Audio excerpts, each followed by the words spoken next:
Hey guys, good morning, welcome back to new blog. So everyone, उम्मीद करता हूँ आप सब बढ़िया होंगे, ठीक होंगे और मस्त होंगे। सो गाइस, तो अभी चलो दुकान जाने का टाइम हो चुका है। फिलहाल अभी मैं मस्त रेडी हो चुका हूँ, तो अभी बज गए 11। तो चलो अभी मैं निकल रहा हूँ। इससे पहले आप सब लोग चैनल पे नए हो तो चैनल को कर दीजिए सब्सक्राइब, वीडियो पे नए हो तो वीडियो को कर दीजिए लाइक। चलो मैं निकल रहा हूँ, आप सब लोग। तो गाइस, फिलहाल अभी पहुँच गया हूँ दुकान पे। दुकान के आने के बाद अभी मैं आ चुका हूँ ऑर्डर निकालने के लिए। तो चलो मेरे पास आ चुका है ऑर्डर। यहाँ से अभी मेरे को निकालना है लग्न दिया। तो चलो अभी मैं दिया निकाल लेता हूँ, आप सब लोग। तो फिलहाल यहाँ से अभी मैंने निकाला है दिया। यहाँ से निकाली है कृष्ण वाली बैलगाड़ी।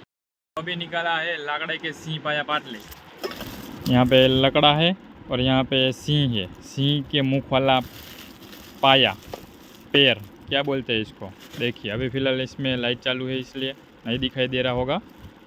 ऊपर लकड़ा, नीचे सिंह पाया, टाइगर इस टाइगर। अभी यहाँ से निकलता हूँ कॉपर की टंकी, रॉयल सिल्वर टंकी निकल रहा हूँ अभी यहाँ से, देखिए।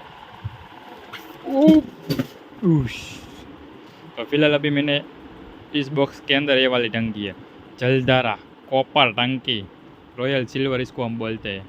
फिलहाल अभी सारा माल निकाल लिए, ऑर्डर निकाल लिए पूरा। यहाँ पे टंकी है, यहाँ पे बाकी कुछ सामान है। चलो अभी लिफ्ट आ रही है, डालते हैं लिफ्ट के अंदर, चलते हैं नीचे।